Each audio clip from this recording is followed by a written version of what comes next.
better be important. Yes, sir. The American agent has infiltrated the X-Lab facility.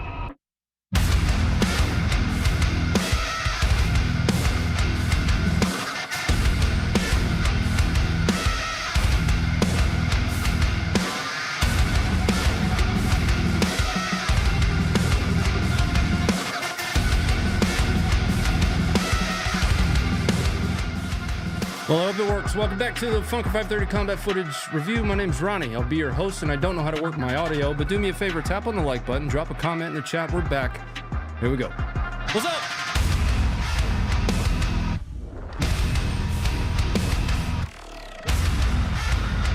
It's good to see you. Where's everybody at? No audio. Shut up. Shut up. Don't. I'm watching the fader. Wait. Don't do that to me. No. Stop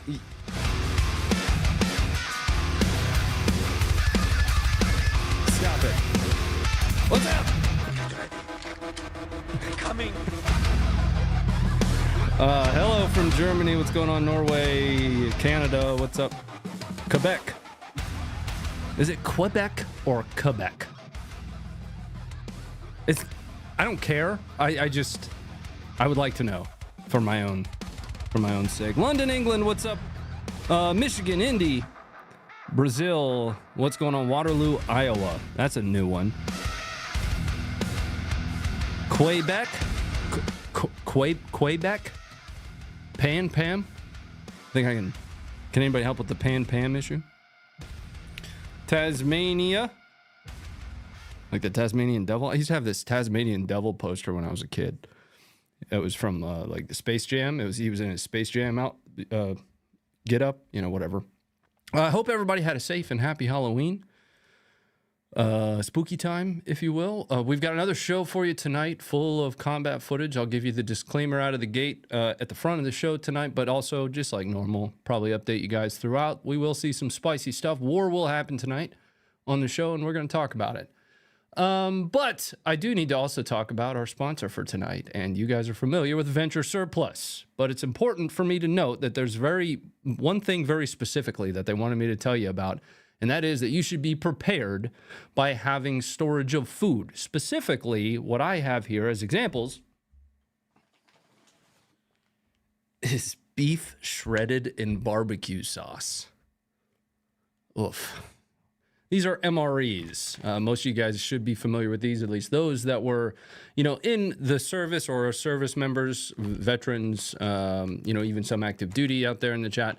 You guys get a 10% code for picking up stuff like this from Venture Surplus. That 10% is entirely for you. We don't make any extra money when you use that code. It's FUNK10. I want to say it's right over here, somewhere's about. What's that one? Pork sausage patty. Ugh. Hey, it's better to have 2,000 calorie packages when you need them than not have them when you need them. So make sure you guys are using Funk10. Thank you very much for Venture Surplus for sponsoring the stream tonight. We appreciate you guys. Again, if you make this show worth it, our sponsors make it possible. So thanks very much for being here. Let's talk about what we're going to cover tonight. Once I get my notes pulled up here, we're going to come right out of the gate with some spicy footage. Again, I'm using that. Sometimes I get a little concerned with, being loosey-goosey with some of my verbiage. I just try not to be overly emotional on the stream, but without saying this too many times, war will happen right out of the gate tonight, so discretion's advised for that first video. But we'll be starting in the West Bank. Then we're going to spend quite a bit of time in Lebanon as Israel continues to take on operations, both ground and air. There's going to be a lot of air that we talk about, along with some of the destruction of infrastructure. So we've talked about Hezbollah, whatever you want to call it. I don't care, once again. We've talked about infrastructure that they have in place and how that was built into these entire villages that had, collapsible walls where missiles would just be rolled out of the side of these buildings. We're going to see Israel taking some of those down. We're also going to see footage releases from, I believe, both Hezbollah and Hamas showing more rockets being fired in general directions, as always.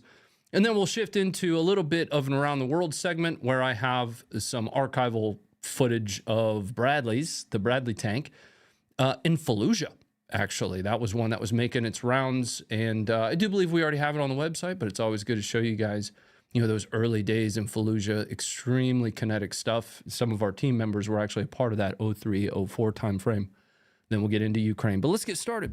For tonight, we're starting near Tulkarm in the West Bank, where we have a gunfight that took place between militants. At this point, it's really difficult to understand which faction that these, gunmen would have been a part of, whether it be the PIJ, Hamas, Lion's Den.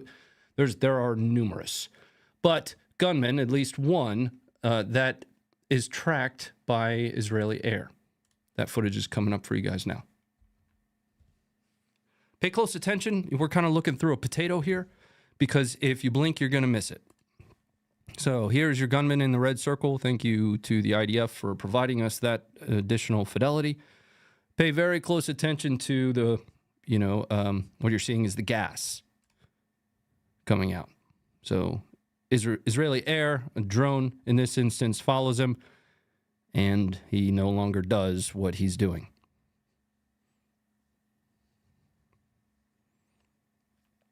All right, let's bring it back up. And now we're going to swap right over to some Hamas footage from Gaza. Unknown location exactly where in Gaza here, but these are the only two videos that I have. There's more footage. Again, I have to kind of weed my way through the footage each night to see, which things provide the most context for the least amount of beating a dead horse, if you will. So always doing my best to present, as many perspectives as possible. This is going to be, I believe, Hamas setting up a command wire IED against a Merkava. What's interesting is some of the technology that they're using here, and we'll talk about that as the video goes along. We are not going to be listening to the music or the nasheed, whatever it is that they're playing. But this is some form of an EFP that's getting set up, at least that's what it looks like. And as an eventuality, what you're going to see from a visibility perspective, almost a monitoring perspective, is the use of another vehicle backup camera, possibly. I'm only saying that because there's a precedent for it so far, but they're using some very low resolution, low cost camera to monitor their target area as a Merkava either moves into it. I'm not sure if it was moving through it or not. I don't recall when I reviewed this, but there's your little screen there. It's a reverse camera. Yeah, backup camera. So we've seen this before. Guess they're, getting those from Temu or something. But there's your Merkava. This IED blast is going to come from the right here. Thank you for the Dorito.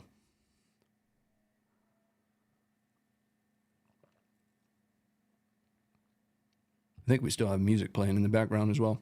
I can barely hear it. Ronnie, are you wearing Ranger panties under your desk? What do you think? Guess. Dorito. All right, coming up. Let me make sure the music isn't still playing back there, because I think it totally is. It doesn't appear to be. Good. So now we're going to shift right into Lebanon, where I have a couple follies of the IDF. This first is going to be a video of, I guess, a Merkava that got tired of not having the opportunity to do its own tunnel clearing and fell down into a basement, effectively, and they had to pull it out with this D9.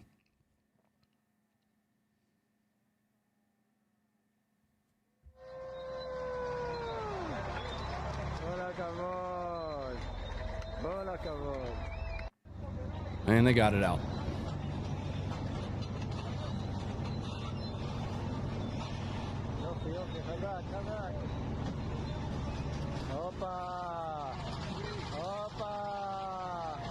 Opa. All right, let's come back up, because that's not the only one of these that we're going to see. We've seen, this is the kind of stuff that you get, right? It's funny when you see this kind of footage, especially if it's, U.S. military, a tank falls off a flatbed, which is exactly what we're going to see. Suddenly it just means that the entire U.S. is cooked. That this is liable to happen. Anyway, it's a Merkava that fell off of its transport. הנה הטנק 149, עף לו באמצע הנסיעה. ראיתי פתאום מולי מלא עשן, לא הבנתי מה הולך, פשוט עף לו הטנק לחלוטין. הטנק של לולו זה 149. איזה מטורף. הוא למטה המוביל. איזה מטורף. הוא עצר, אבל רק למטה, אחי. יש לו, אתה יודע, איזה ברקס. יואו, גמר לו פה. יואו. Question. Does the finders keepers rule apply here? Because as far as I'm concerned, if this happens in America, I have the Second Amendment. And that does not stop at small arms. That's mine now. Just saying. עזוב את הכביש. וואי, וואי. באמצע נסיעה.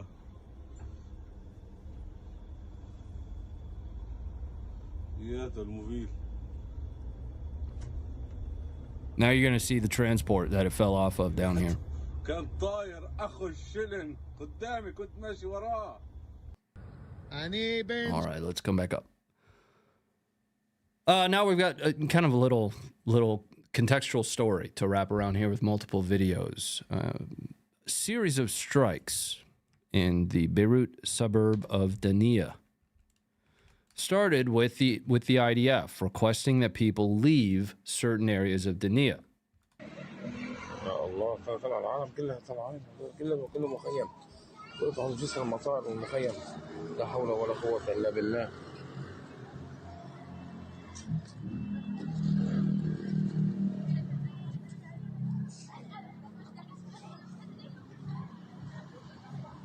لا حول ولا قوة إلا بالله.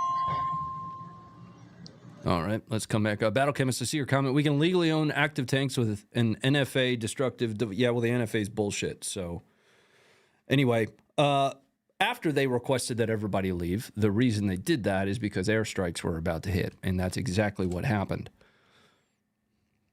Here's at least one video of those airstrikes.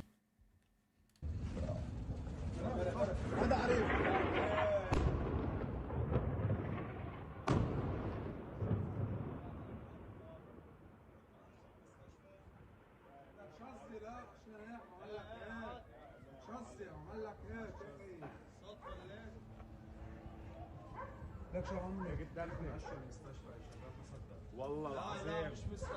لا لا يا زلمه كلها قريب من صوته غير راح والله راح. All right, let's bring it back up. We're going to flip over the coin, if you will, and take a look at some Hezbollah footage.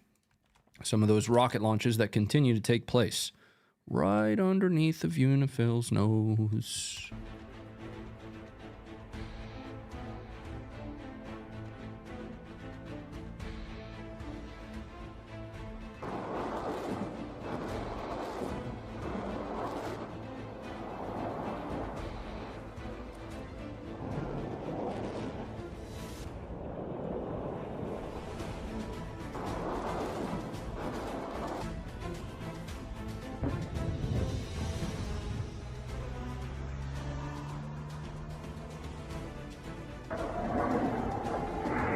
Can somebody provide them a different music playlist?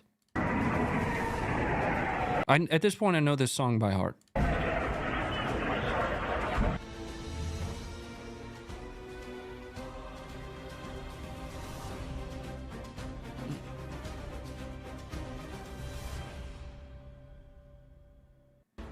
All right. Let's come back up. Anyway. This next one, discretion advised on it. You are going to see, I want to say it was the 226th Paratroopers, which is a reservist element of the IDF. They're in a gunfight with two Hezbollah militants.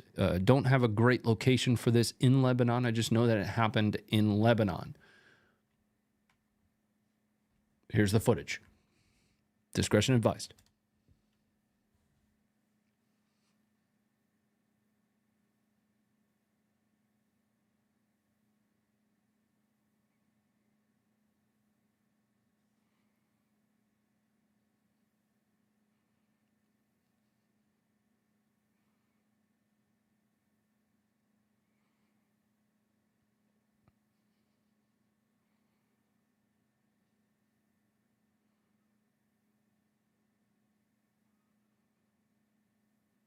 So there's actually quite a bit of small arms that's happening right now. You see this tree that just fell there? That actually fell because of small arms. They are being actively engaged at the moment. You'll see some dirt popping up kind of right behind them there.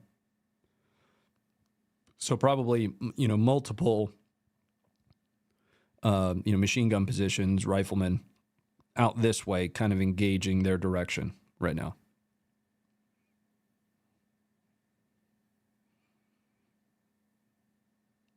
So he has been hit by small arms. They are both hit by small arms there by this point. And then some kind of ammunition drops here. If I recall correctly, the report said that it was a drone-dropped munition. I just don't remember specifically whether or not that was the case. Anyway, kind of a one last go there at the end. I lost my train of thought. I think you understand what I'm trying to say, though. Let's move on. Aita Shab. It's a Hezbollah commander. Well, that's not the person. That's the group. Was captured by the IDF. This is an interesting one. I'm going to let you watch this. I'm going to play the sound on it, and then I'm going to make an inference. Right? I'm going to speculate on some things here, but you're going to see multiple Hezbollah operatives being captured by the IDF here. Here you are. Sound is on. It is cut out right now, though.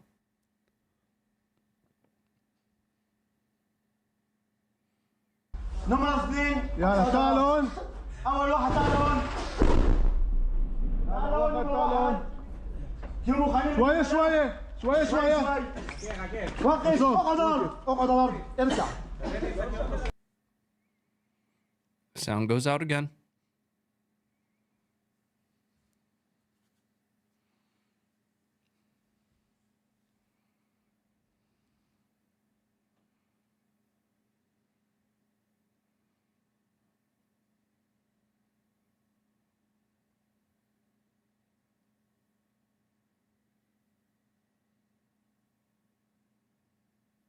شوية تعالون. تعال امشي. شوية شوية يلا تعال تعال. امشي. Sound goes out again.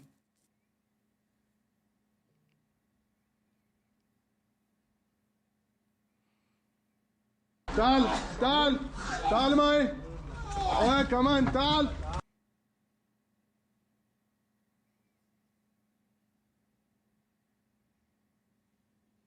All right, let's talk about this one for a second.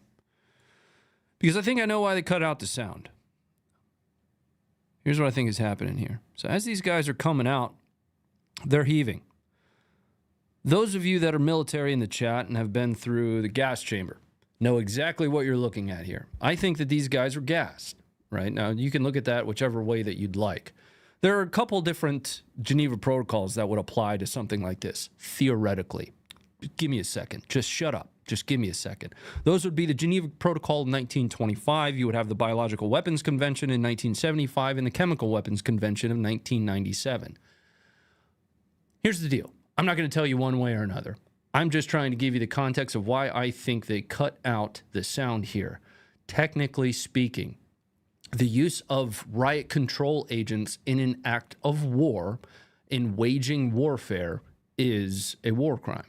However, when you're using those from a defensive perspective to save lives, that is not considered waging war.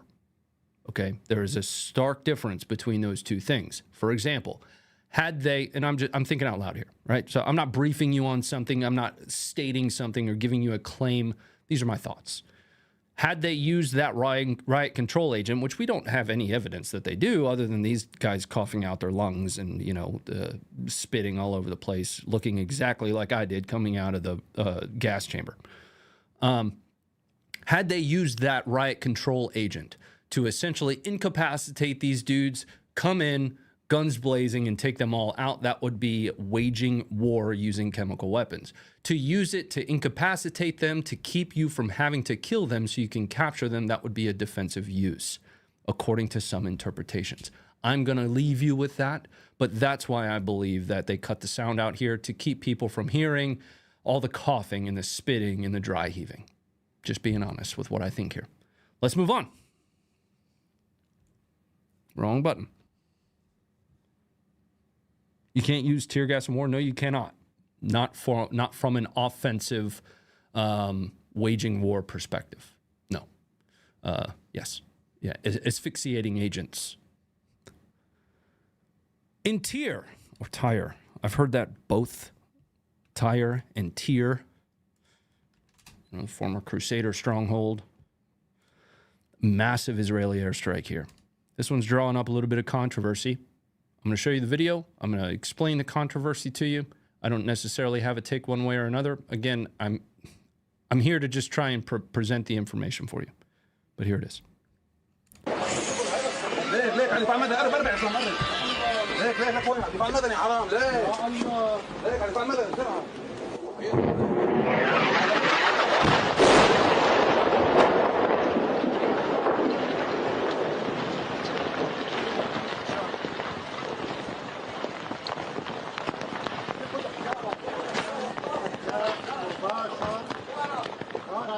Okie doke, let's talk about it. And just to kind of go back on something, I am in agreement with a lot of you in the chat that are saying, you mean I can walk up to somebody and shoot them in the face, but I can't use, CS gas?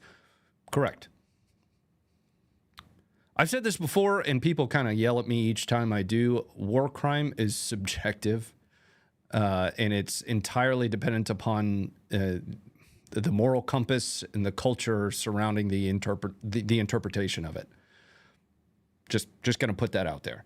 Let's talk about this one, though. I'm going to put myself... I don't think I can do low right anymore. We'll just do this. Here's the thing. So, the reason you see the camera pan so quickly is there is an initial knock of some kind, and you can see the smoke kind of emanate from that. So the camera pans rapidly. You see a little bit of smoke or something here. Not sure what that was, but immediately after that, that is when the munition falls. If you pay very, very close attention, and there is a better video of this that I don't have, this vehicle right here appears to be like a fire truck of some kind, and there is also an ambulance. Now, the strike itself actually lands on a building behind those, but does have enough of an impact that it does hit that fire truck and that ambulance. Watch.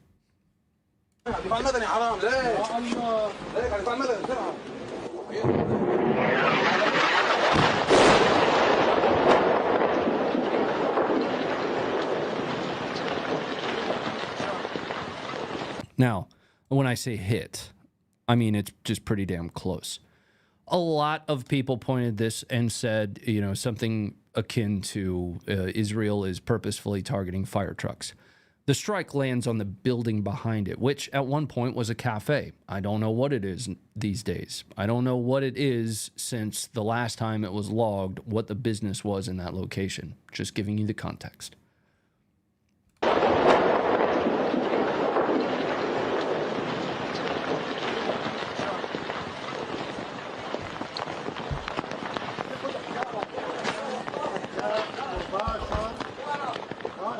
Well, I mean, whatever. So, clarity, whatever it is, it's not there anymore. So, it was a cafe and then maybe something else, and now it's not. So, let's move on.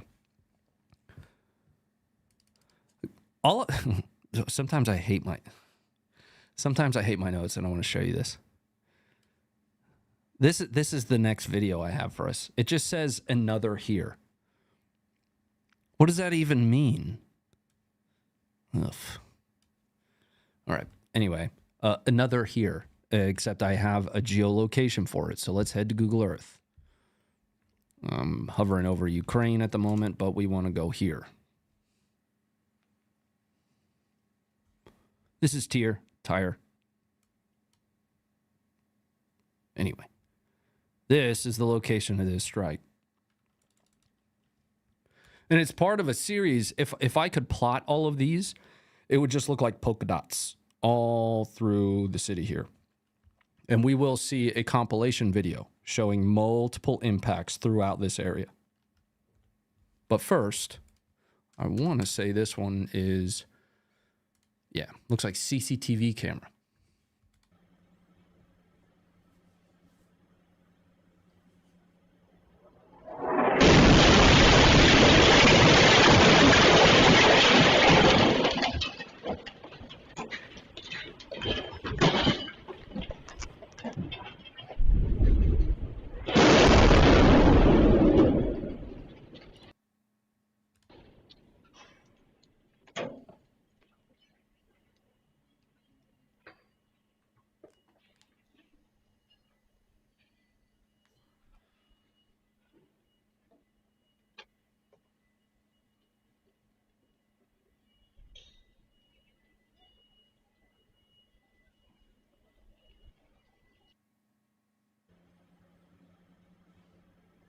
One more.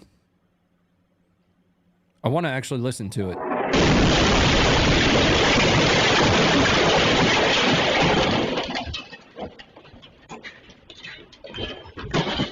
Okay, I thought I had heard 2 explosions there, but it was just the one. This is compilation footage provided by the IDF. It shows really a series of strikes. In fact, I'll just show you guys the graphic that they published for it. This is the polka dots I was talking about. Kind of all over the place here. And just to give you a little bit of context of where that is. Kind of well into Lebanon here. Well, I shouldn't say well. It's not that far. It's not Beirut. About 20 kilometers into Lebanon. Here is that compilation of a series of strikes in Tyre.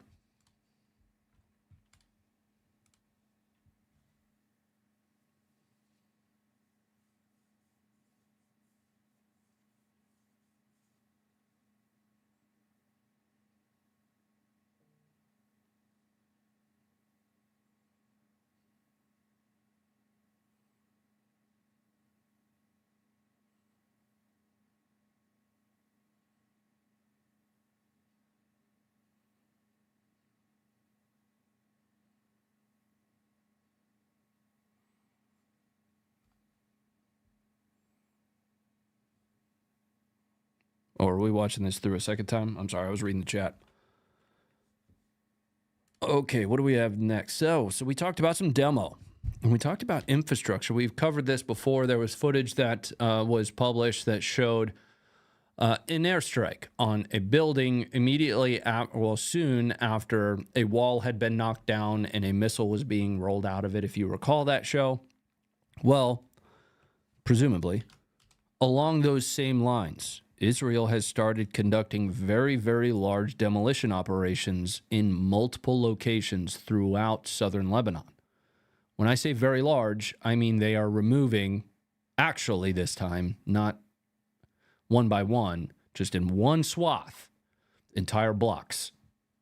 Here you are, the first.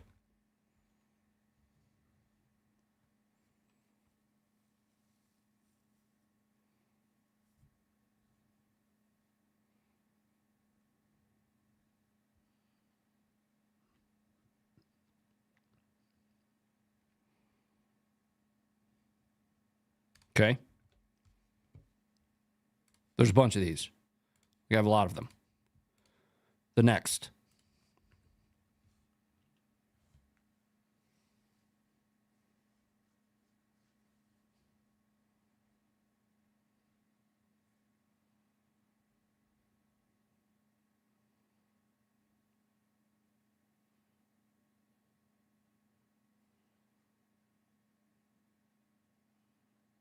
No, I haven't, Drello. Okay. Again.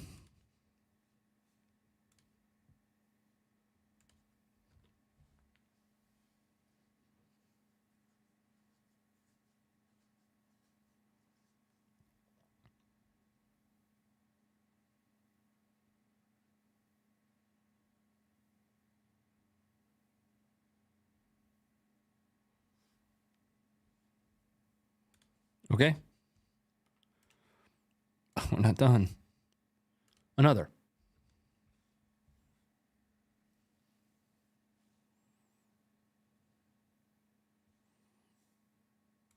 And then stand by one. I actually need to go to the website because we published the largest of these that we were able to find. Yeah.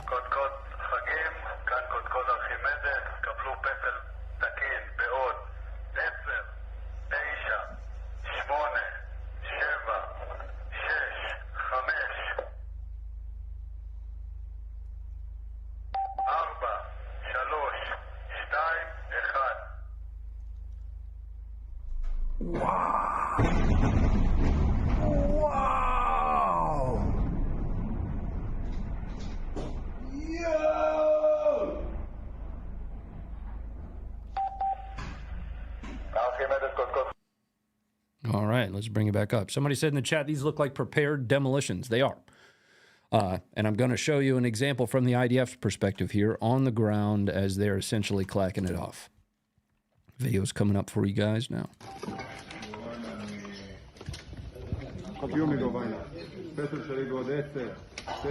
And by clacking it off, it looks like they're just rubbing two wires together.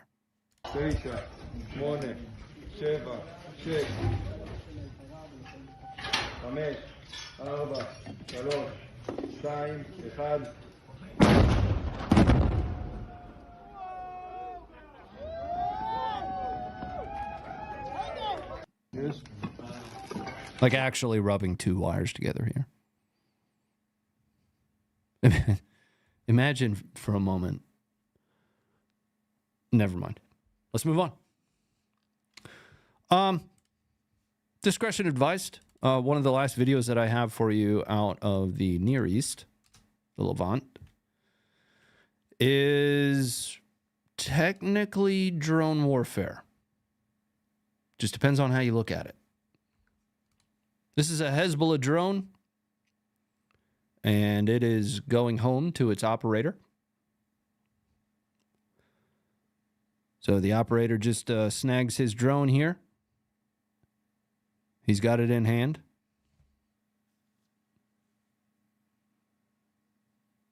Imagine moving on. And you don't have to watch. Nobody's forcing you to. And then the Hezbollah drone operator is struck by a drone munition. Just a bigger drone. Larger drone.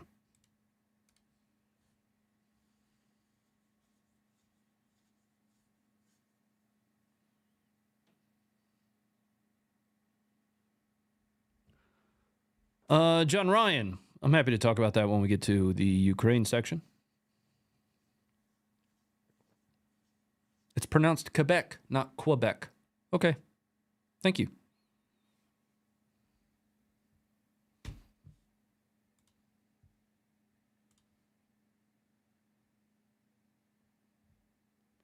All right. I'm going to bring it up here in a second, just trying to get my alerts up for a moment because I didn't have the right overlay on at the moment. We're done with Israel for the moment. We're going to move to our Around the World section here in a second, but I want to say thank you to everybody that's providing some support and subscribing to the channel. And thank you guys so much for it. Bebo Po Cowboy. I probably butchered that, but have you seen the ILDU channel where they cover Pervo 1 and Pervo 2 that you and Dirty Pete talked about? Crazy great footage. No, but I have seen a lot of that footage. So the the unreleased footage, if you will, we have a lot of that. We haven't published a whole lot of it because we have versions of it that no PERSEC has been worked on for it. And we just essentially have a drive that Chosen provided to us. So I can only imagine what the final footage looks like there. Thanks very much for that $10. And I know there was one earlier, quite a large bit of support. And I want to say it was a lot of dollars, like $50. And although I didn't catch that in my alerts here, like I said, I didn't have those pulled up at the time. Thank you very much for that. This stream is free. That is wholly unnecessary, but we do appreciate it very much. I mean, we're still a small team, only 6 dudes. So that's above and beyond, and it's very much so appreciated. And then thank you for the $2.59. I am Cornhound. Happy birthday. It's not my... Thank you for that. Let's move to our Around the World segment. We're going to start with an intermission. It's brought to you by Marines in Fallujah. If you're not aware, November is the Marine Corps' birthday month, and they are absolutely insufferable for all of it, but for good reason. They're badasses. Proof.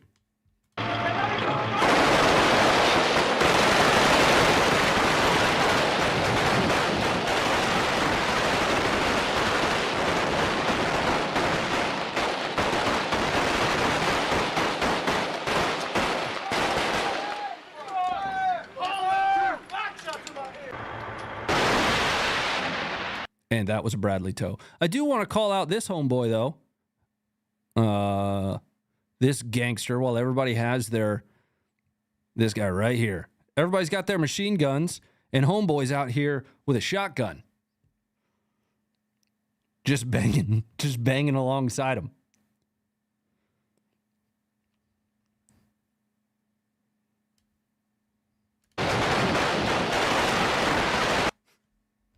I'm helping. Get after it, dude. Let's head to Mali. We'll see some footage from Mali. And I give you Wagner.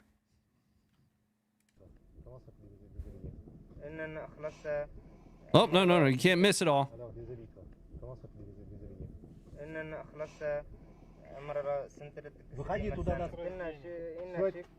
Soit tu fais toute seule, soit on te fait faire ça.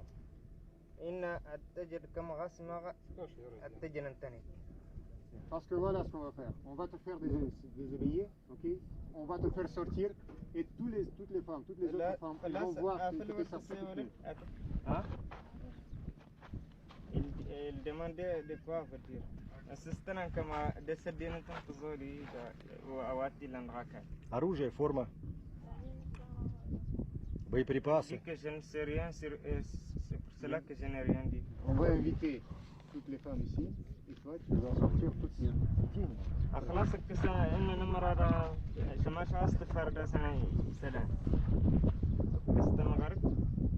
هذا غير ده بنتي هي سديها كده كمان. Раздел. Perfect. Just wanted to give you that one. Discretion advised on this next one here. We're going to be shifting into Syria. I would consider this to be a little bit archival footage, probably. But it does show some very close quarters battle, and discretion advised. Once again, in Syria, who is who, I can't be certain. Sorry for your ears there. I'll start it over.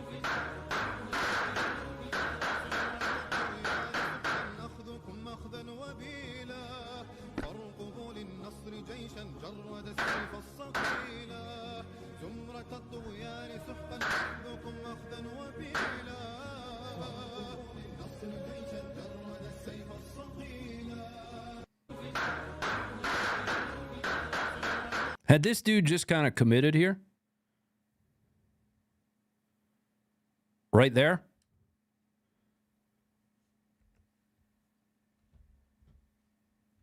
Anyway, we're going to be shifting into our footage that I have of Ukraine. Technically, we're going to be starting in Russia, Kursk specifically, I think. No, Svetlograd, Stavropol Krai. Is where we're going to be starting with some drone footage from there. But what I wanted to cover is kind of one of the larger stories that's floating around right now, and it's got to do with quote-unquote special forces, American special forces specifically, raiding into Bryansk, which is wholly not the case. The situation that is being shared around is that it was active duty special forces as a part of some support raid structure for Ukraine, when in actuality what it was is rogue team. Rogue, not unlike Chosen Company, are teams of foreign fighters that are civilians, maybe previously had experience with organizations like the 75th Ranger Regiment or the Marines that are no longer in service and are now fighting as volunteers with and alongside the Ukrainian military. a very, very complex ambush took place and killed, if I'm not mistaken, somewhere between 4 and 8. The last I had heard was 4. I do have a little bit of updated information. I'm not briefing you on this. I'm just kind of covering the context off the top of my head.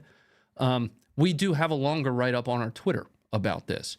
It is most certainly not active duty military. These are, once again, civilians that on their own accord have chosen to go to Ukraine and volunteer to fight alongside Ukraine's military. People, I worked to correct some of that language that was being shared around because there is a large differentiation between those two things. People said, well, it's same. It's still Americans, with experience in special forces. There is a very large difference between American-funded boots on ground fighting alongside Ukrainians as federal troops, as activated military, and civilians choosing to do so on their own volition. A very large difference between those two things. And it is very unlike the potential for, quote, 10,000 to 12,000 North Korean troops that are currently lining up, according to some sources, to either enter Ukraine or at a very minimum enter Kursk, the operational zone where Ukraine entered, I want to say last month, the month before. There's a difference between those two things as well. If you don't understand that difference, I'm happy to elaborate. But those are North Korean troops, not North Korean civilian volunteers. Let's move on. We're going to be starting again in Vuhledar, which is in, how do you say that? Stavropol Krai? Here. We'll just go to the map.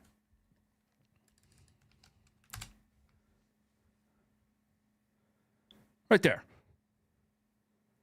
That was hit with a drone. These kinds of strikes, while some can look at them and say, well, what does that impact? Well, it's a logistics impact. It can actually be quite effective in decreasing the total capability because this is a fuel station. Or a fuel storage station, if you will.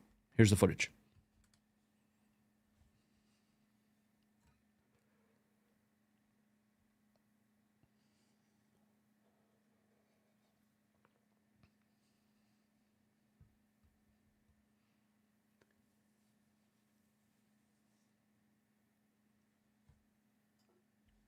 All right, I think we watched that like 2 or 3 times. Texas Marine, thank you very much for that $50, man. So many dollars, Marine. Thank you very much for that. And happy early birthday to the Corps. Kill or something. I don't know. Josh and Cam are Marines on our team. And wow, the chat is an interesting time at the beginning of November. This is some footage of the aftermath of that strike. While that footage was, once again, kind of like looking through a potato. Here's a little bit of more fidelity on the aftermath.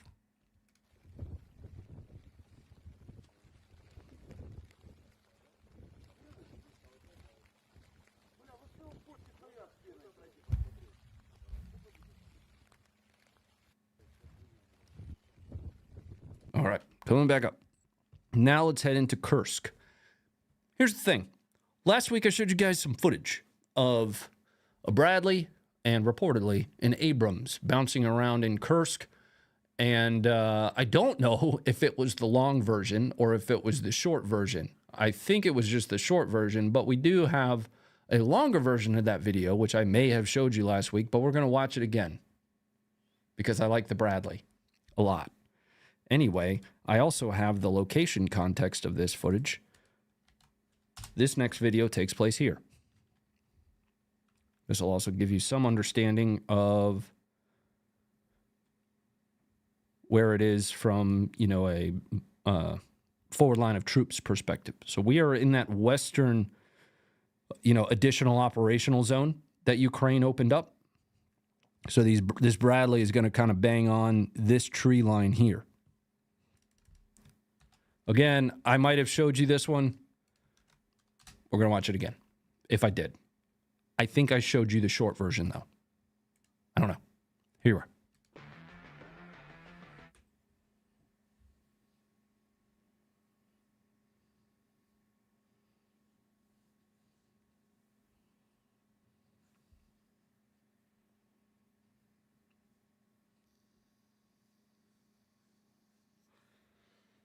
I've seen both Harris 2024 and Trump 2024 in the chat. I don't care who you vote for. I just want you to vote.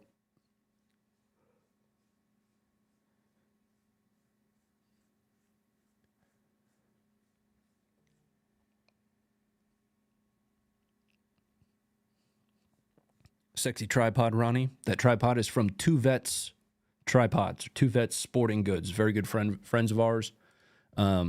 Strongly recommend. Excellent company. Wonderful people. Two Vets. This is the no-name V2. They are not paying me to have it back there. I'm just very proud of it. Yeah, I love that. I love that rifle. Literally my favorite gun. And it's the best gun I own. I love that thing. We have a Russian assault here on a tree line. This one's going to be interesting. It's going to be one of those where I think I have kind of this little sub-story to share with you guys. So this is presumably and reportedly the 810th. It's a Russian assault that takes place across this field here. And they're going to dismount out of their armored vehicles, kind of just fall out of it, if you will, and start, engaging this tree line, which is currently, at least according to UA control map, held by Ukraine. And then I'm going to show you a follow-up video.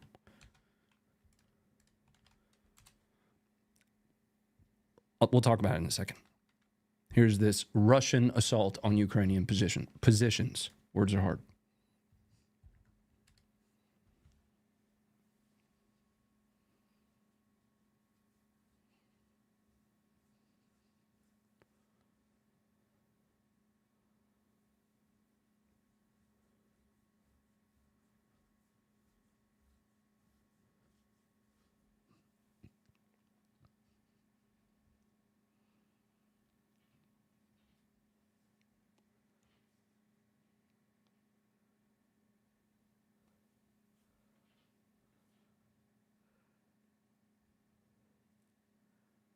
So keep an eye on that far right vehicle there. That's where you're going to see the dismounts.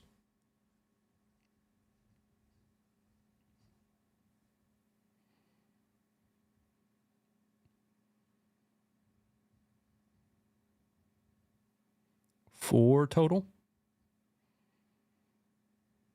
Five, maybe?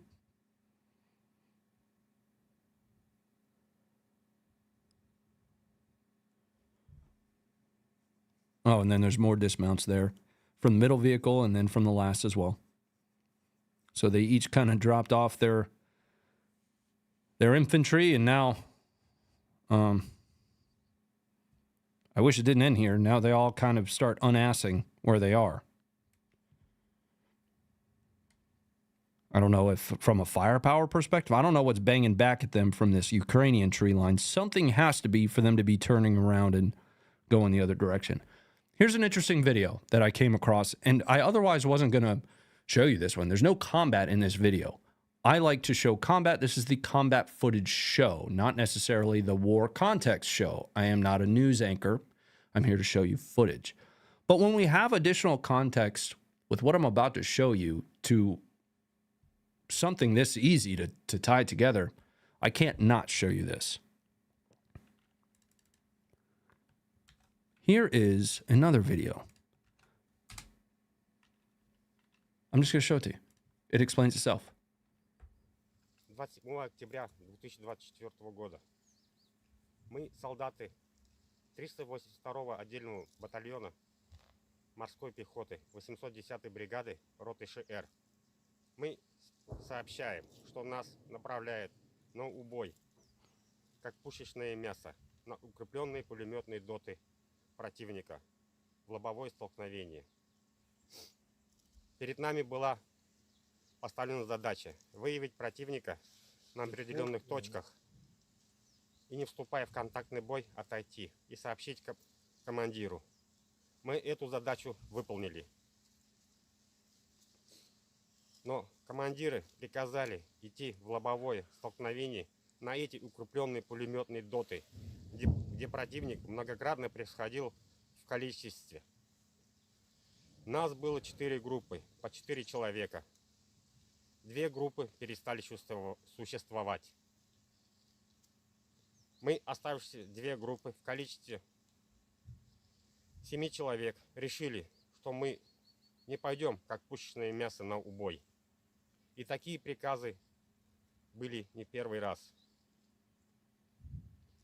И мы не желаем больше находиться и служить в этом батальоне. Мы записываем это видеообращение. Что будет происходить в дальнейшем с нами, мы не знаем. Возможно, к нам применят психологическое, моральное и, возможно, физическое давление. Мы просим помощи. So the reason, once again, I wanted to show this is the previous video was presumed and reported to be the 810th. This is the 810th, according to this guy. Not necessarily. I mean, there are many 810ths, first and foremost. Russia's naming convention for their units is just horrendous and very difficult to track. But there are also going to be, echelons below that. I don't know if it's the same dudes that were, barreling across that field in 3 armored vehicles and then unasked and tried to, I don't know. What he's describing is very like what we watched in that video, though. I'm happy to go back and watch that video. Again, it was a frontal assault, very right on the nose. It looked like they started getting banged on. They got up and they started running the other direction. Then, unfortunately, the video ends. But I thought that was important potential context. I'm not telling you it's the same dudes. I'm just trying to show you stuff. Okay, before we moved into the next area, which I think I have, we'll get there. Before we moved into the next one, I wanted to share a video that's being shared around as the first engagement with North Koreans. I'm going to show you the footage first. It's coming up for you now.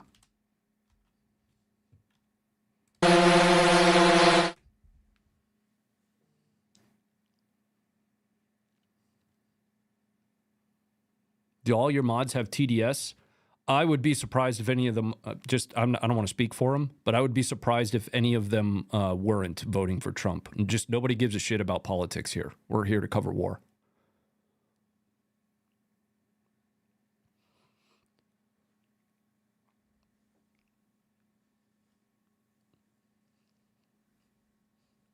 And thank you very much for the $5.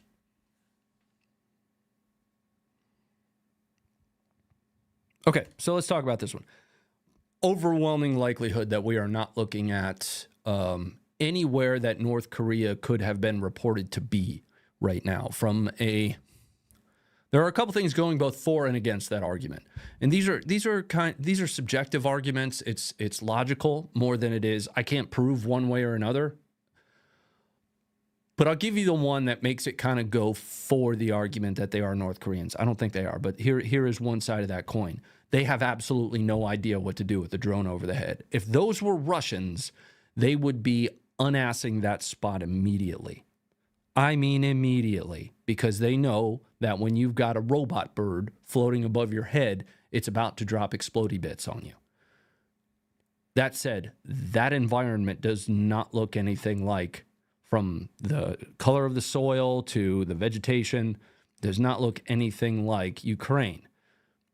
I believe this to be Burma or Myanmar, and either junta or anti-junta forces. I'm not sure which, but there is a very strong likelihood that we are not looking at Ukraine here, and that is more or less a consensus. But if you did come across this video, I just wanted to let you know that there are at least questions about it. As of right now, at least to date, wrong button, I am not tracking any actual combat footage that includes North Koreans. I am tracking training footage and equipping footage, all from a geolocated compound really just north of North Korea. We looked at that, I want to say, about 2 weeks ago, if I'm not mistaken. There have been reports, again, just reports so far, that North Koreans have made their way to, at a minimum, the Kursk border. Some reports say the Ukrainian border. Those two things being different, dependent upon who you talk to. But let's move into Kharkiv. I need to pause for the support. Pontus, thank you for the $1.87. Your mods are less desirable. Don't pick a fight with the mods, bro. You're going to lose that battle, right? And I'll put it this way. Keep your political bullshit out of the chat, and mods continue to do what you're doing, right? I'm not sure what it is you posted or what is being posted, but I don't care. We're here to cover war, understanding that there is a lens you can look at from war where it is the ultimate form of politics, right? Whether you believe Trump will solve all of the world's problems or not, we're here to talk about the footage, not necessarily your chosen political candidate. Stepping away from Funker 530 for a second, I'm about to talk about politics for just a moment. The presidents don't control the country. The people surrounding them do. Just putting it out there, and they're all the same. That's just my opinion. You take it for what it's worth. Trump said, "Thank you for the $5. I was immediately timed out by a TDS mod, FU, and $10." So again, thank you very much for the additional $5. I don't give a shit about your politics in here. I just don't. So if you're in here spouting political bullshit, the mods are going to time you out. They didn't ban you. They just timed you out. Again, I would be hard-pressed to believe that any of the mods even aren't going to be voting for Trump. They just understand how we feel about political bullshit. Right? I don't care what chosen crack dealer you subscribe to. Let's cover war. Let's cover the footage. And thank you for the $5 before that. Gunslinger, thank you for the 762. As always, brother. Appreciate that. Edgy American Blades, thank you for the $20. Happy birthday, Ronnie. It's not my birthday. It's not even close, actually. It just passed. It's in September. But anyway, let's move on. We're moving into Kharkiv. I have no idea what this thing is. Somewhere between Fat Man and Little Boy, but from a drone. I almost used this as the thumbnail. These are supposedly drone-dropped munitions. Отакі подарунки ми будемо передавати сьогодні підарам за Харків, за Україну. Слава Україні! Героям слава! Отакі подарунки ми будемо передавати. Let me see if I have... I probably don't. I have one of these, a picture of this strapped to a drone that I passed along to the team, and I don't have that. Anyway, it was a picture of one of the Baba Yaga drones with one of those strapped to the bottom of it. Supposedly it's in Kharkiv. I just thought that was interesting that we're seeing yet another evolution of the types of munitions that drones can drop. Theoretically, it's a never-ending evolution, right? As the drones get stronger, they could carry anything. Forgive what I'm about to say. You could have it drop a tactical nuke. You could. I'm just saying, you could. I'm not saying that's going to happen. I'm just, you get it. Let's move on. We're moving down to Toretsk, where we have another one of those evolutions that we've talked about a couple times, the fiber optic drones. So this is a short little montage. I want to say it's really only Russia that's leveraging the fiber optic drones right now. Don't quote me on that, though. There might be some obscure information or footage that I'm not familiar with out there. But we're going to see what is reportedly more fiber optic drones.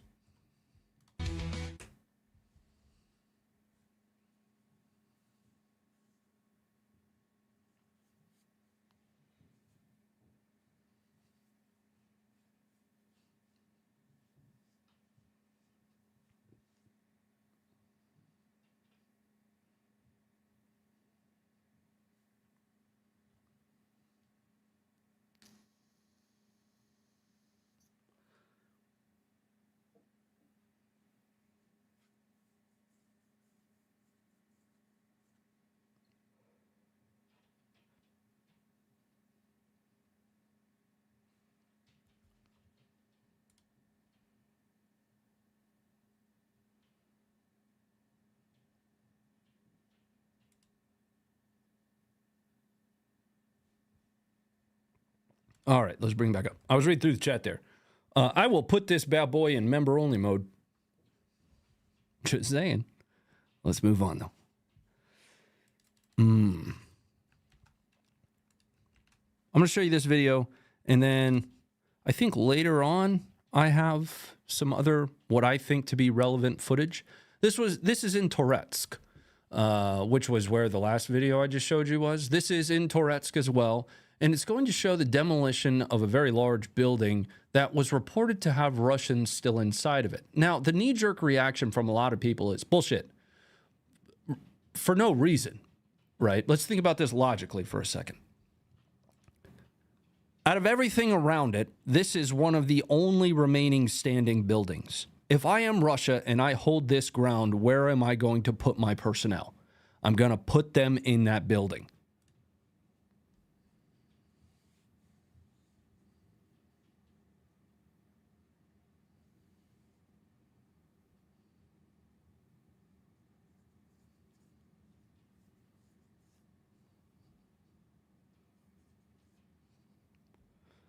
Now, again, there's going to be another bit of footage that comes up here in a moment. For some reason, I feel like breaking from script for a second. I don't have one, but we're going to shift off of that into Ronnie thoughts. Like these are basically shower thoughts, but dumber. We've lost the ability to look at footage and problems from a logical standpoint. Largely, I think, because of the amount of footage that's available. Unless somebody sees a dude, waving an AK on the top of that thing like an idiot when it goes down, there's a propensity to believe that nobody was occupying the building. But again, if you look at it from a logic perspective, if Russia is holding that position, where else are they going to be? In the building. This is one of those double-edged swords to the transparency and amount of footage that we have, the lenses into war that we have now. Is logic arguments go out the window and it's video or it didn't happen. As footage becomes more and more available, there's more and more of an expectation for something to be proven and backed up by footage. But we're no longer able to look at things from that logic-based argument. Let's move on.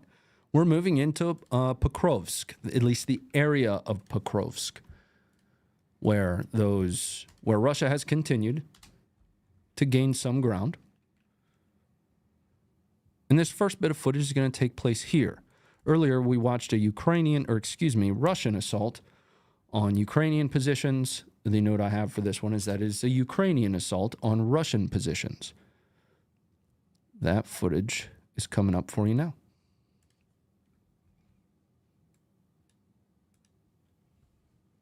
These are Ukrainian troops. You could see them for a moment firing into that trench. Looks like just suppressive. Bradley is a truck. You spelled tank wrong. There was a Bradley in this video. But thank you very much for the 5, sir. Appreciate that. Hello, Mr. White. Ronnie for President 2024 for $5. Mr. White, thank you for that $5. I don't think anybody would go for that because it would be a mandate for a machine gun in every household. We have the budget for it.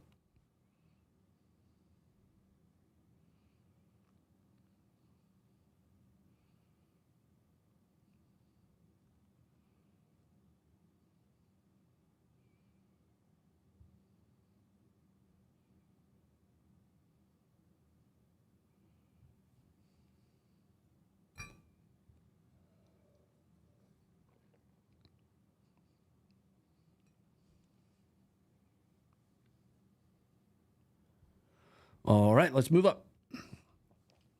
Josh Glover, thank you for the $5. When will we have Tardio on the podcast? So he and I have been chatting quite a bit about it. What makes it challenging is that we do all of our podcasts here in-house. In fact, he would be sitting right over there. And he has his own shows. He has his own travel, his own work that he has to, work into that schedule. So we're continuing to work on what the schedule looks like for him to come out here. There will be something coming up here very soon where I will be coming on with him as a co-host for one of his efforts. The date to that should be forthcoming, but I'll let you guys know here as well as on Twitter when that happens. So that's probably the closer range target. Let's move to our next bit of footage. I need to pause and thank everybody for their support once again. Vlox, thank you for the $20. So many dollars, guys. Thank you for that. Thank you. Goodness. Baked Potater, thanks again for the 5. BH for 17 months as a member. That's so long. John, thank you very much for the 5. Favorite camo pattern is going to be M81. That's the Lord's camo, and it works anywhere. It doesn't, but it's beautiful, and I love it so much. Somebody asked earlier about my shirt. This is from our friends over at the National Association for Gun Rights. Big fan of theirs, by the way. So maybe go check out their store, pick up one of these. It's probably my favorite shirt that they have. Who else did I miss here? Edgy American. It's always Ronnie's birthday in a perfect world. Thank you for the $2. Joe, it was you. Thank you for the 216. What T-shirt are you wearing?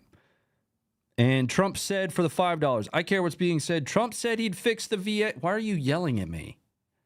I'm a vet. Never said anything political. Check yourselves. First of all, I'm not sure who it is you're used to talking to, but don't come in here and talk to anybody like that. All right. I've never seen your name in the chat before. Relax, man. Nobody's coming at you for your belief that Trump is the next coming. Again, nobody cares. We're here to cover war. Okay? That's kind of a last chance, if you will. Mods, last chance on that. Let's move on. We've got footage of the Ukrainian National Guard here. It's going to take place here.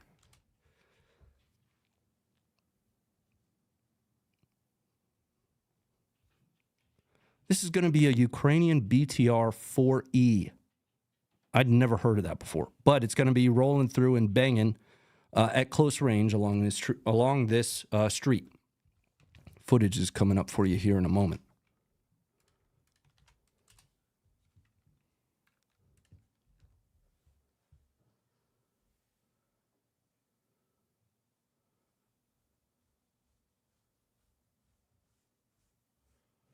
Get some, Jay. Thanks for the $5 subscriber only. Sorry, people annoy chat with politics. War is politics, and I get it.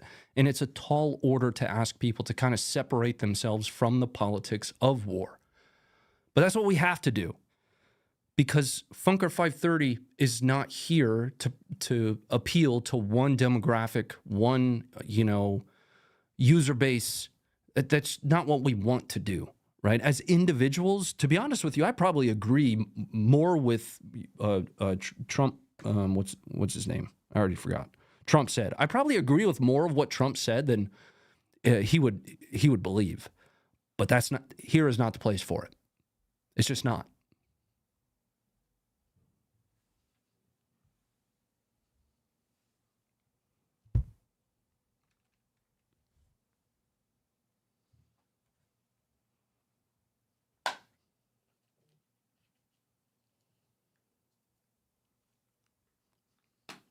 All right, let's bring it up. I know we watched that twice. I'm sorry. I was putting another nicotine thing in my face.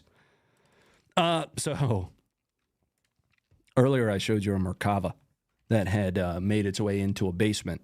I could only assume that it made its way there because it was left out of clearing tunnels. Here we're going to see, painfully, a Bradley in a ditch. I say painfully because it's quite literally my favorite armored vehicle. And it's getting hit with multiple FPV drones. This takes place somewhere in Kursk. I don't know exactly where. Here's the footage.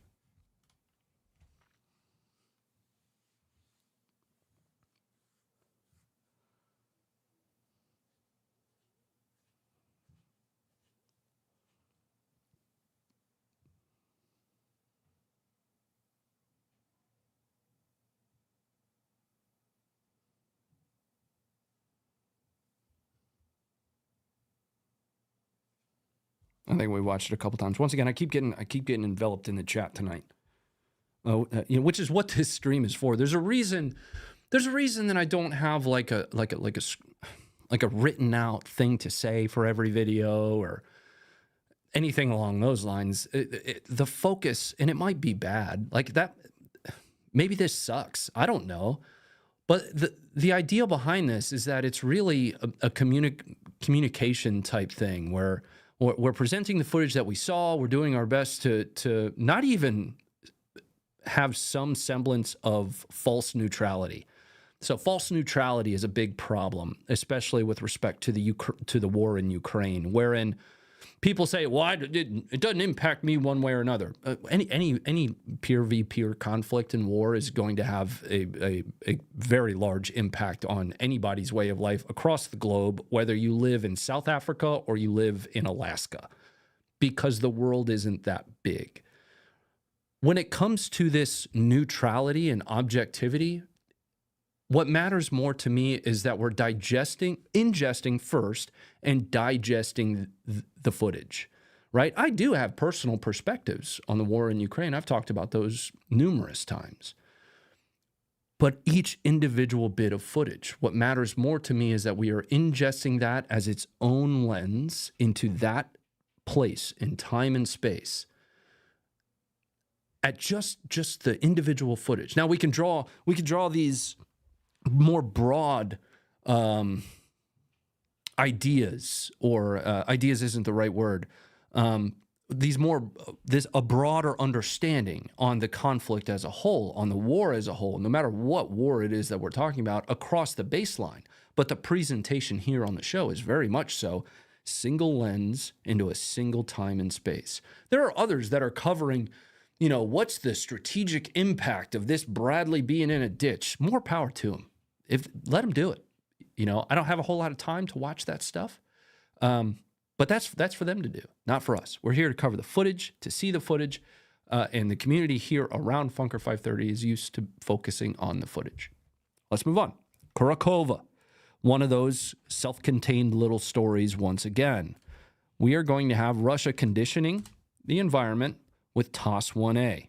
So we're still along the Pokrovsk front, just kind of moving south of that, if you will. I want to say Pokrovsk is like up here, like we're close at the moment.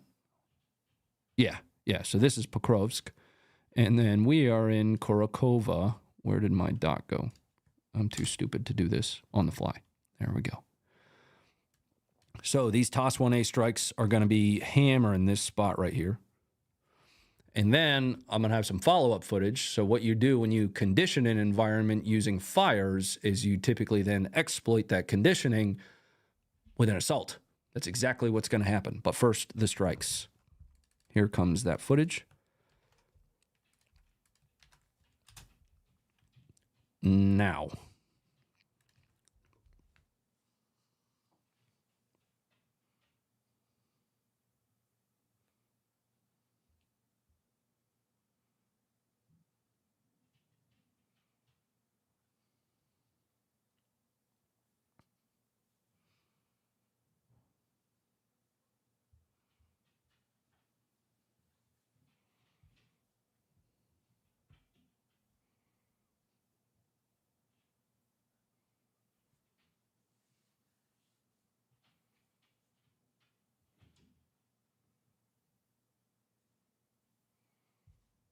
All right, let's come back up.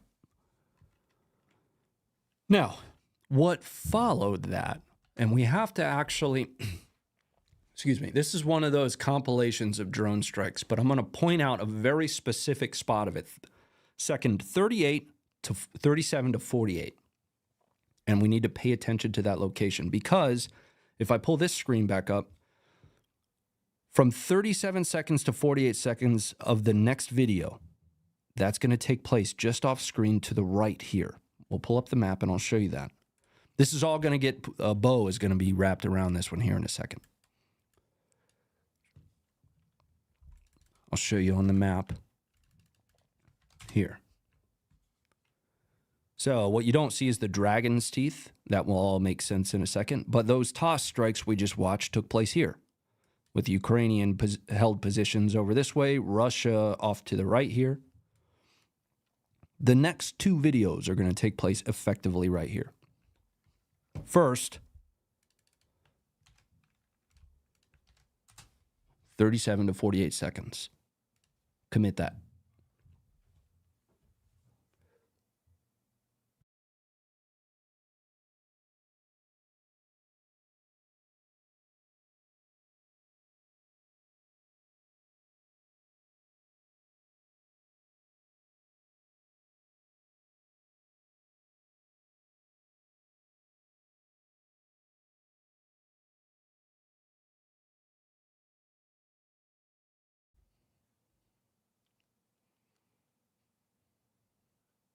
In fact, you know, a good portion of the beginning of this takes place at that same location. So these strikes back here, stand by one. This is all the same location. So these vehicles that are getting hit here, moving up along this road, these Dragon's Teeth, this is all the same spot. But there's a reason I wanted you to pay attention to 37 to 48 seconds.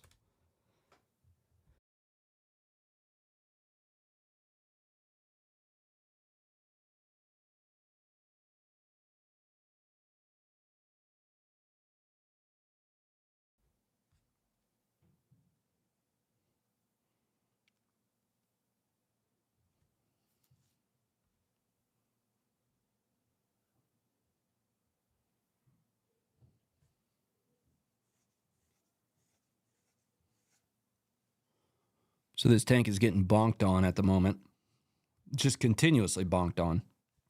And then we kind of shift into, you know, other footage here of drone drops, you know, kind of your standard FPV drone montage, which there's a reason I don't cover a lot of this stuff, guys. We have documented it in a numerous amount of times, almost spoken about the efficacy of these drones ad nauseum. I'm going to skip this. Now, though, I'm going to bring it full circle at that same location. So let's go back to the map for a second here. So you have those Dragon's Teeth that were moving, you know, this way, right? Those Russian vehicles were pushing up along this road here. And eventually that one tank got up here and starts trying to take out the Dragon's Teeth. It was kind of leading the column. Well, it started getting hit with a bunch of FPV drones. Well, the Russian Hells Angels is going to steal that tank back.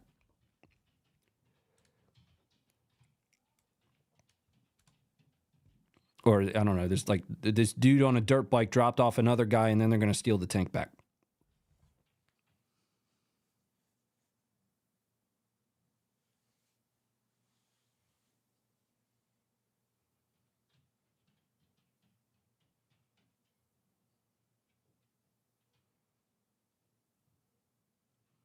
But not without driving over a mine.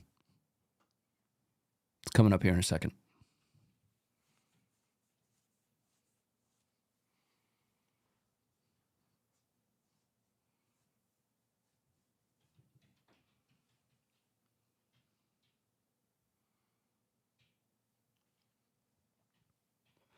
Those don't seem to be working very well. They work pretty well on like striker type vehicles, etc. Tanks kind of just barrel over them, and I shouldn't even really say barrel over them. They do have to slow down, and it takes them additional time. It does slow them down, but you know, they can still drive over them. I mean, it's just concrete.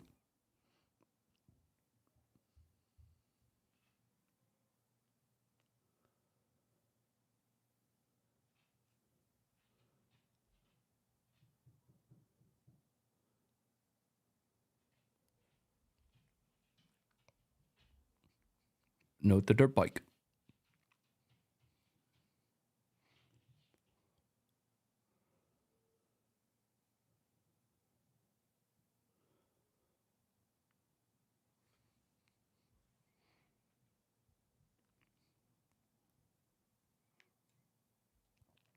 And they just kind of run off there. I don't remember if they get targeted or not.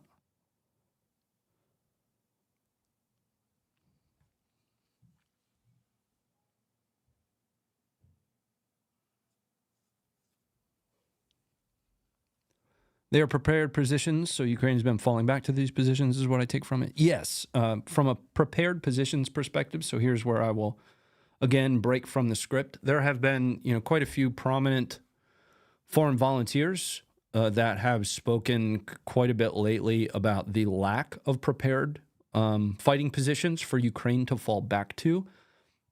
So on the whole shot, Ukraine has less of those than what you're seeing here in this instance.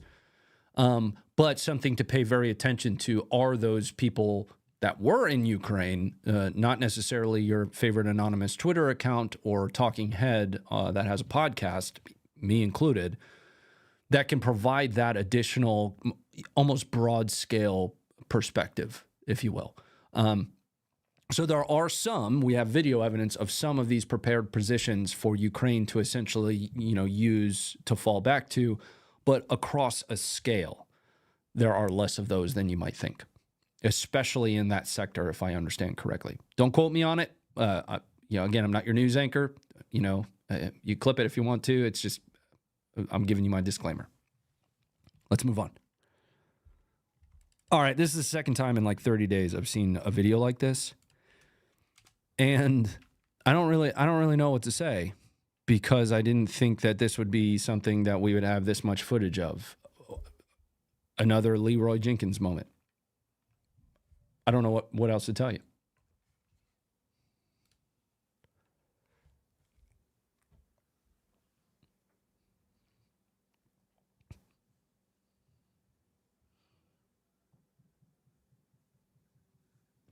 So that's a Russian MTLB. Bebopping down this road here. And this is I want to say it's a Ukrainian T-64, maybe, something along those lines. I don't understand.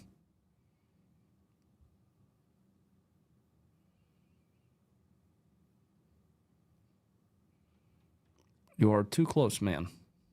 Yeah. I don't know. That's the second time in 30 days I've seen a video like that. This one's more interesting than anything, but some GBU-39s. So the small diameter bomb we've talked about quite a bit. We also talked about the GLSDB, the glide launch small diameter bomb, which forgive me if I'm drawing a blank on this. I do believe that one is HIMARS delivered. I just thought this was an interesting bit of footage of this dude, yeah, here. Поехали. Распаковка на. Итак, что важного ты очередной раз купил? 30 рубрика. I want to get to the point to where I can casually just use a hammer and a chisel or a screwdriver on a bomb. I understand that he's safe right now. I don't know. It's like a subconscious thing for me. It reminds me of what was that one guy doing? He was using a hammer in some way, and he was hitting on something. But we've also seen the Ukrainians using like angle grinders on mortar rounds and stuff. All kinds of crazy nonsense. But again, that is a GBU-39, the small diameter bomb. And I think under this circumstance, it is air delivered. Don't quote me again. I'm nobody's expert. I just work here. Let's move on. Okay, the last thing I wanted to show you. This is going to be archival footage from Vuhledar. Kind of an example of one of those really jacked up, blown out buildings that absolutely do have people in it. So when you see nothing around a building, it's the only tall structure there that provides elevation, and it gets hit by an airstrike, there's probably dudes in it. Here's kind of an example from the dudes inside perspective. This is a Ukrainian in Vuhledar. I want to say this is a coal mine, if you will. He's engaging with small arms at Russians trying to enter his building, it looks like.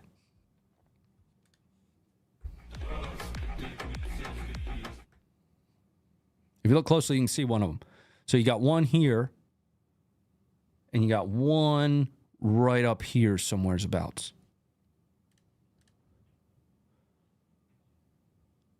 There he is. So he's engaging the far guy right now. He's gonna change and engage the closer range target. Put a round into the windowsill there, but.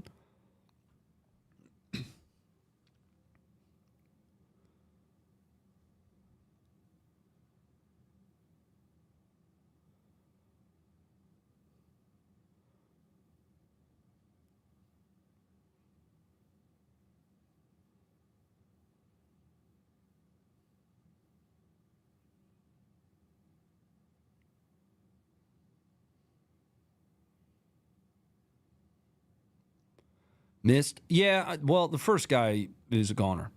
So if you look closely, he gets hit by like I don't know, 40 millimeter, maybe an FPV drone or something. So that first guy that he was initially engaging, he doesn't make it. This guy, I'm only giving you the report.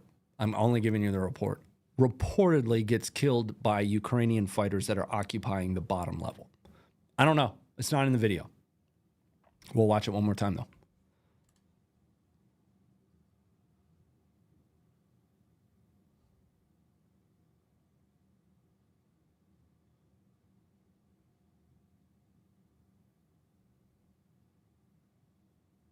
But he's also taking rounds. I don't know if that's apparent to you or not. There's that. So we saw the close guy there. And we'll back out to catch that explosion right here. Boop.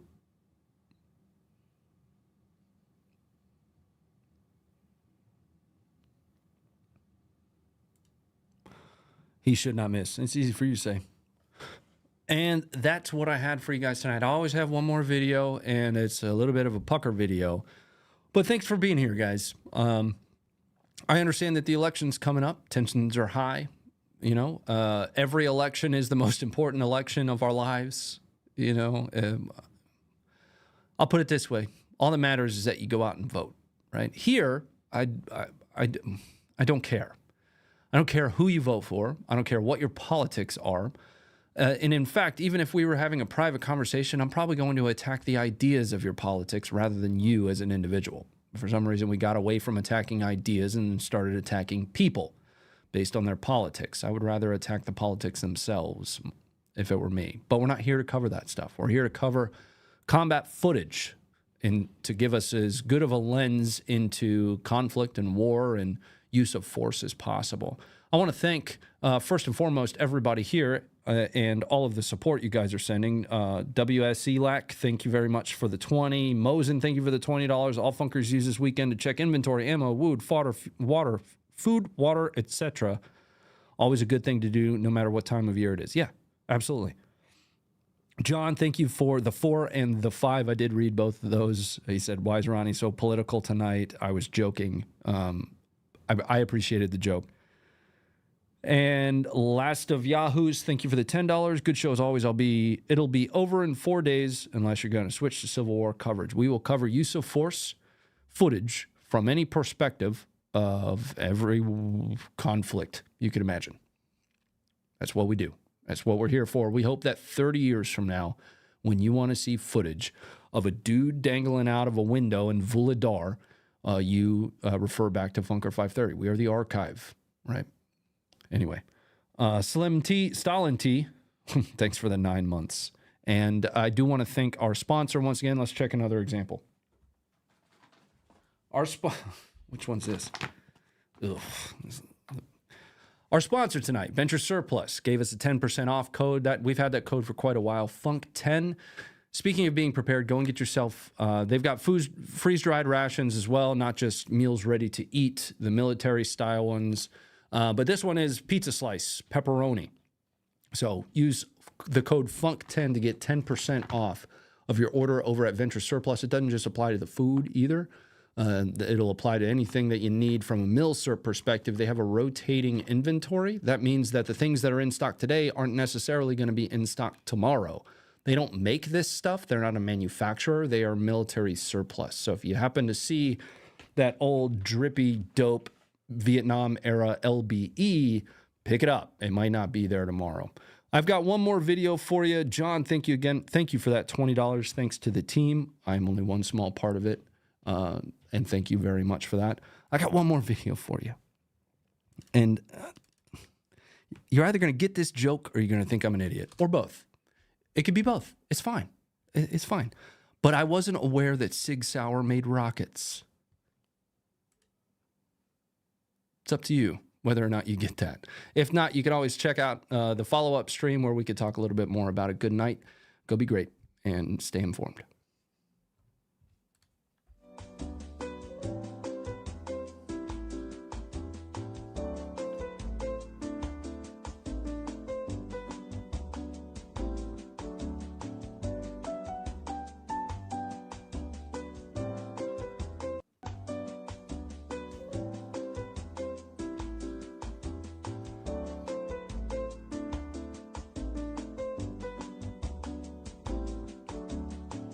That is the rocket model P320.